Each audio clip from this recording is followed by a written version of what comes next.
whatever genre it is, we've read book one, but didn't go on to book two. Why is that? Godspeed. And Ted doesn't answer. Ted grunts and walks away. I'm desperate to know what made Ted smile, right?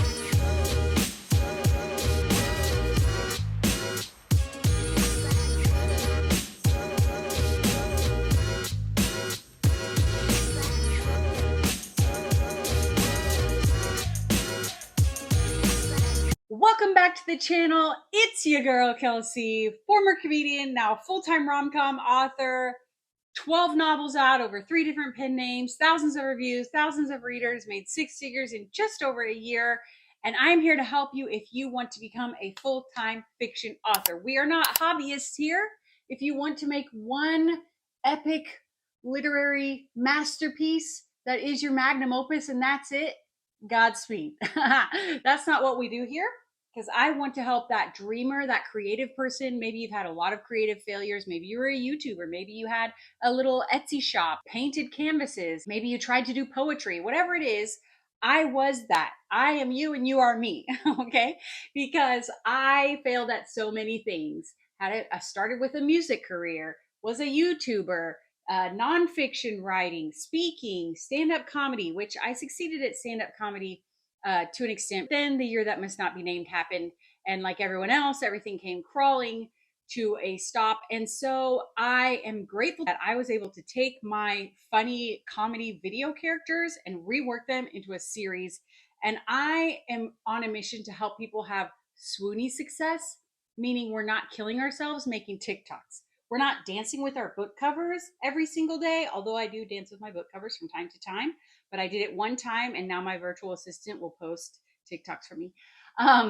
Just being fully transparent, I do use the TikTok. But we're not killing ourselves on social media. We're not killing ourselves trying to keep up with trends and tactics and, you know, all the things that suck your soul right out of your body. We're not doing that. We are setting ourselves up for success long term. In order for you, wonderful creative genius sitting there hating your day job, you've come to the right place. So in my last video, I talked about the phases that I believe people go through that go from hobby writer or dreamer, you have an idea, to full-time fiction author. In that video, I talked about the key to really setting yourself up for a career is the simple series framework that I've used over and over again. And, you know, I have followers on Instagram and my email list and here on YouTube, and people want to know what's this simple series framework. How does that work? How do you take one idea and make it into a series? So I want to talk to you about that today. And don't forget that my waiting list is open to work with me. If you want to work with me one-on-one on your book, you have a lot of questions. Maybe you have a book already finished, or you have an outline for a multiple book series, you know, hit me up. Go to kelseyhumphreys.com/writing. But in the simple series framework, I want to talk to you about how to take one idea, one couple, one main hero or heroine, and turn it into a way to change your life. Give me a few months, we'll change your entire life. You'll be writing full time. You're going to be putting out a book every 90 days, like I talked about in my last frequently asked question video. And so, how do we do all that? Well, first, what is your first idea? I'm going to give an example of, let's say, cowboy romance. Okay, you have this great idea between this bull rider, professional bull rider, and his physical therapist nurse girl. Okay, you know, this is your idea, and you are just so sold out on this idea. You love it so much, and that's really all you care about is this one idea that you had, you know, in a shower or on a walk or wherever it was. We all have those eureka moments where we're like, this is a good idea, and you had that moment. Congratulations. From there, you don't really care. You're like, well, Kelsey, I just really have this one idea and I'm really passionate about it. That's great. If you ever want to get it out into the world in a way that has hundreds, thousands of readers, then you got to do the next step, which is the simple series framework, which is to take that couple and let's map out everything about them. Okay. And I think people are much better at this in a fantasy world, right? Because you have to build this whole world. And most people, for an epic high fantasy or epic romantasy, they're thinking about a trilogy or a duology. By the way, duologies are crushing. So don't feel like you have to make a trilogy, because you don't. Cowboy romance, the cowboy and his nurse or whatever. Okay, so you've got them. Now, obviously, you're going to build some friends, a friendship group around them. How do they know each other? How do they meet? You know, what's their backgrounds and all that, right? But I also want you to think through, every single thing you can think of for cowboy romance and put them on post-it notes or start a Google Doc or Notion or a Scrivener or however you want to do your ideas. I like post-it notes or I like a dry erase board. And you're going to put everything up. All the different things you can think of, you're going to put them up. Just throw them up on the wall. Everything that could be related to cowboy romance. Okay. Now, those themes, we're not going to shove all those themes into one book. We're not going to take every trending trope and try and stick it into one book. Like we're making our stories stupider because we're trying to take all of these tropes and shove them into one story. It's odd to me where a really closed off, introverted grump suddenly like speaks volumes in the bedroom because people want to hear good girl. Like there's a giant disconnect there. I think most, seasoned writers would agree. And seasoned readers who read a lot will also agree, like, wait a second, this guy wouldn't do that all of a sudden. We're not going to stick every trope into every book.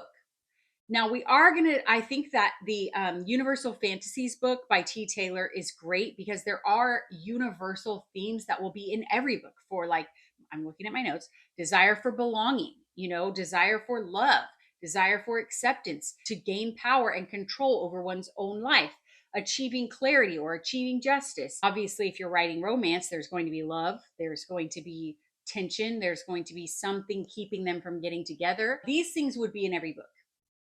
But the little tropes and micro tropes are not going to be in every book. Okay, let's talk about not just this romance, all right? Let's say you have this great idea for a mystery, okay?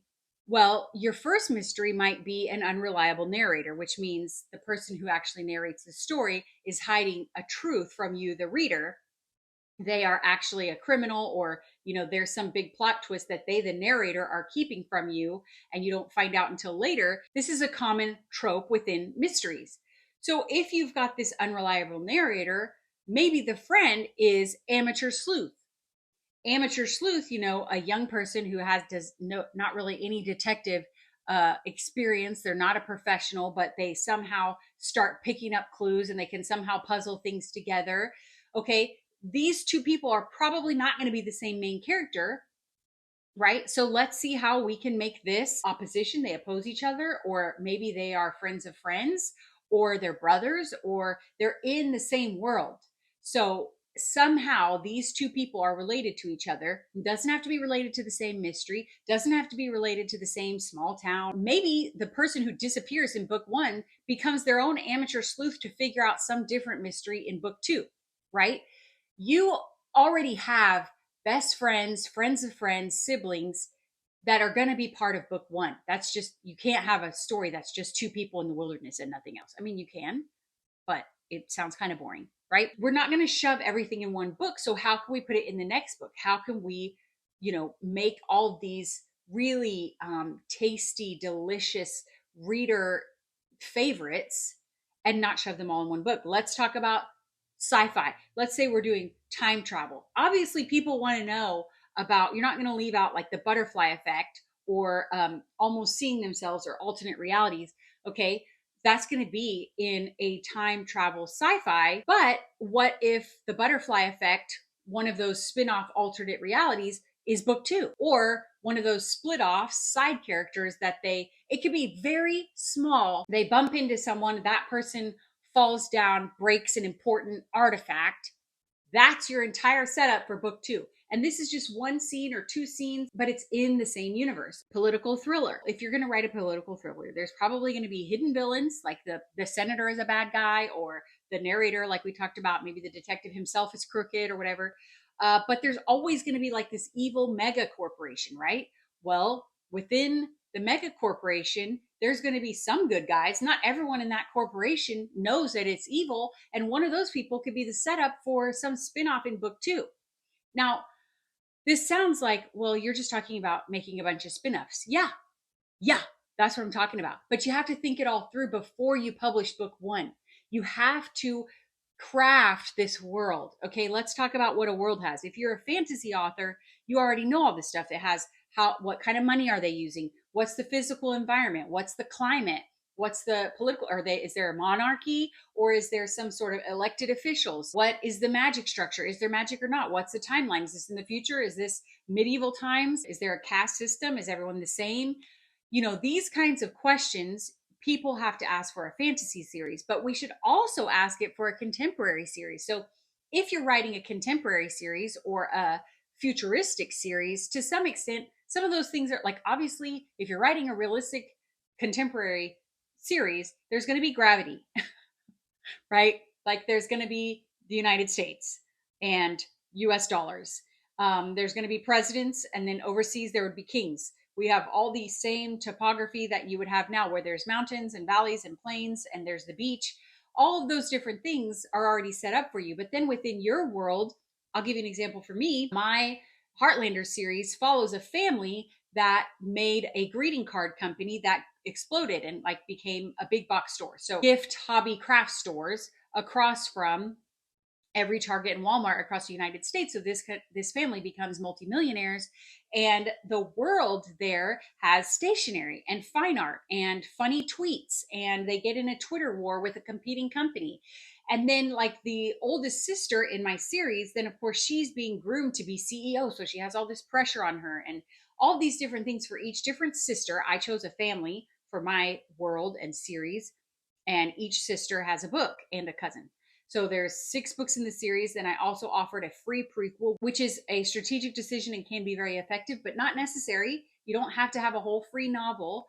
You can have a free novella. You can have free bonus scenes. I wish that I had taken the time that I did to write this whole novella, which kind of has like this awkward place because it's 99 cents on Amazon. It's free on my website. It does grow my email list. But you know what grows my email list way more is bonus scenes at the end. But I'm getting ahead of myself. Let's go back to our example, the cowboy romance. Okay. The world is the bull riding championships. The world is, maybe it's a ranch in Texas, or is it the billionaire family who runs this whole, like they own the bulls and they hire the riders, but the main family has all this pressure because their business is about to collapse, and then all the cowboys lose their jobs and they'll have to sell off all their bulls. Okay. Also within that world would be people who show up at the same weekend, the same trade show, but they're horses, not bulls. And maybe the bull rider's best friend is a horse jockey. And so then one of your books is a race, horse racing type plot, but it's in this same world that you've created. And do you want to use the city Dallas, or do you want to make your own Texas city up? Beyond the, for every animal, there is a set of trainers, veterinarians, groomers, right? Breeders. So within the animal world that you've created in this cowboy romance, you're going to have a ton of supporting characters that could then have their own book. So we talked about the animals themselves, the writers. The writer has his nurse or physical therapist. The writer has an agent, a manager, a publicist. He's famous. Then above that, we've got the billionaires who own it all and their life. And, maybe the owner of the whole entire thing falls for a barrel racing girl at the very bottom who's like barely trying to pay her bills, right? That's a favorite trope. Rich guy, poor girl, right? Same world, different tropes. Now, obviously, I write romance and I read romance and I know romance backwards and forwards, but we just talked through some other things where you could figure out how to make your spinoff. But for romance tropes, I just have a list here. But obviously, you could take 5 or 6 of these and build them into the cowboy world. Okay, so your cowboy romance, and then think about, well, this one is, I don't know what the trope would be. Maybe it could be opposites attract. Okay, so he's a grumpy bull rider or a very suave, charismatic, and she's very introverted and shy, this nurse. Okay, I like that one better. And she is quiet and he like brings her out of her shell, whatever. Okay, so you've got reverse grumpy sunshine. You probably would have billionaire or millionaire vibes in this famous world, unless they're coming up, unless they're college, right out of college. They're 23, 24 years old and they haven't made their money yet. They're trying to get famous. Different vibe, right? So again, you could have post-college trying to make a name for themselves, trying to become famous and win some bull riding championship in book 1. Then you can keep the same world, but have the billionaire in book 2. You could have accidental pregnancy. You could have enemies to lovers. You know, maybe they are on opposing staff and teams and ranches. They are different ranches and they're always competing with each other. You could obviously have one of a bull rider or a horse trainer or whatever have to have a fake engagement. Forbidden love, you know, one of the trainers fall in love with the his best friend daughter or something like that, right? Could have runaway bride, could have siblings ex-spouse, or step sibling is a popular one right now. Tortured hero, ugly duckling, unrequited love. Now, you could have a who did this to you moment or a that's my wife or that's my girlfriend jealousy moment in all of these books. Like in Billionaire Romance, you know, I love to see every time where he does some really romantic gesture with like crazy, only a billionaire could pull this off. I enjoy that in Billionaire Romance. It could be in every single, there could be some big grand gesture in every single one of my series. My readers start to look forward to it. They're like, oh my gosh, you write the best grand gestures. That's true. I get that message a lot. But obviously, in each book, how the female main character reacts to the billionaire's grand gesture is going to be different. Some of the characters love it. Some of the characters are annoyed. Some of the characters are fiercely independent and have issues with debt and owing someone and don't want anyone doing them any favors. Like each character is going to make that different. So it's okay to put these micro moments, these cliche things, and these overused tropes in there if your readers love it every time. You can have that in every book. But we've all read book one within a interconnected standalone series. Whatever genre it is, we've read book one. And it was fine, but we didn't go on to book two. Even though we knew we would like the side characters or we enjoyed the cowboy romance that it was. We liked the cowboy world, you know, if it was on some ranch in Wyoming. Loved the scenery, loved the moose walking by, loved all that, but didn't go on to book two. Why is that? Well, within the framework, you have to build in some Easter eggs, some teasers, some setups to make the world compelling all the way through. One of the things that's going to make a reader bail is if the plot is too similar every single time. There have been authors where I really enjoyed book one and I read book two and it was the exact same thing, like right at 50% and right at 70%. And I couldn't quite remember which male character was which. That's where a series starts to fall apart. I'm talking about a formula. I'm talking about a framework. But if your books are too formulaic, your readers will not read through. They will not stick with it. Your hero of each story or heroine of each story needs to be distinctly different enough from the last story. The setup needs to be distinctly different enough that they're intrigued, that they want to read on. People are a sucker for this. It's one simple scene where the main character observes these people. Why is she so mad at him for no reason? What's going on there? I never noticed them acting like that before. This is the main character in book one's thought. Every single reader at that moment is going to be like, I hope they're book two. I hope that person she just observed, that couple, is book two, right?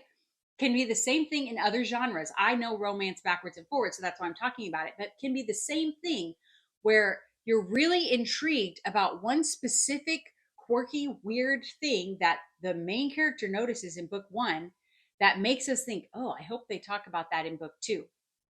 Obviously, if you're writing a duology or trilogy, there have to be huge unanswered questions in order for them to keep going. So if the romance is already pretty much buttoned up, then the world's still falling apart. If the problem with the world is you're starting to figure it out as the reader, then there's got to be some remaining compelling reasons why the female main character and the main character haven't gotten together yet. This is putting aside other things that have to be good, like the editing and the timing, the pacing, the dialogue, the banter, the details of the world that you're building. All that stuff has to be there too. But when we're talking about the simple series framework of going from one book and having a great read through all the way to book 4, 5, or 6, is that you're sprinkling in teasers and twists. So I'll give you a great example. In book one of my Heartlander series, my best-selling book, you don't figure out why one of the characters has this weird nickname. She has a weird nickname and you don't figure out why she has that nickname. Also, we know something's bothering her, right? And also she is like the polar opposite best friend sister uh caricature. So book one, my female main character is super introverted and grumpy, and her sister and roommate is the epitome of sunshine. So of course, when we see her and understand that some things are going on with her, and we haven't figured out, wait, what was her? Why did she have that funny nickname? What happened with the family? I want to figure that out. That was book two. Also, when you publish and how you publish, like I talked about in my last frequently asked questions video, makes a big difference too, because I published those books within a month of each other. So people are like, oh my gosh, I'm going to read this right now. Again, it matters if you have the tropes people want, if you have really great dialogue, if you have the right pacing, and all of those things have to be there too. Really great editing, brutal editors who rip you a new one. That all has to be there too. So let's go back to our cowboy romance to just kind of put this all together and tie a bow on it. Okay. The cowboy, who is very suave and outgoing, he has a best friend who never talks. And like it's a thing in the book. He never talks. He's like always there as like this silent support of Mr. Suave. And we're almost kind of like to the point where the reader is like, kind of, it's kind of a funny shtick that like Ted never talks or whatever. And then all of a sudden, at maybe like 75% of book one, our main character, our female main character, walks in on him just going off on some woman. Like all the words we've ever heard him say in his entire life are happening with this woman. And our main character of the book that you're currently reading is like, oh, Ted, don't think we're not going to talk about this at some point. And Ted grunts and walks away. And that's it. We never hear from Ted again in that. We never get to the bottom of it, right? Your readers will be so desperate to know what finally broke Ted. Why did Ted finally speak up, finally open his mouth and say words? Maybe he doesn't rant and rave. Maybe the dude walks in on him and he is smiling. I love it when the grump finally smiles. He's beaming from ear to ear, and the best friend, the dude, is like, bruh, you never smile. Not like he wouldn't. Don't write that. That's bad.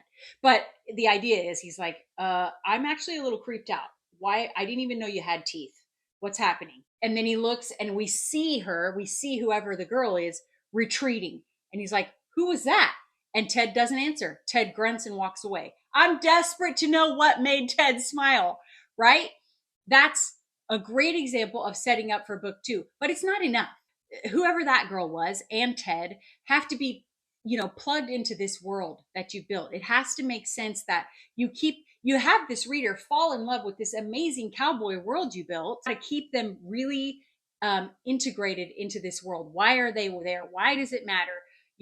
What's funny about the world art? What does she do on this ranch in Wyoming? Or if it's this tiny remote town and she's new, why is she there? How come she suddenly came to town? You've got to keep the world strong. You've got to build really great side characters. People love when a funny side character is there through all the books, and they never have to get their own book, by the way. It's a grandpa.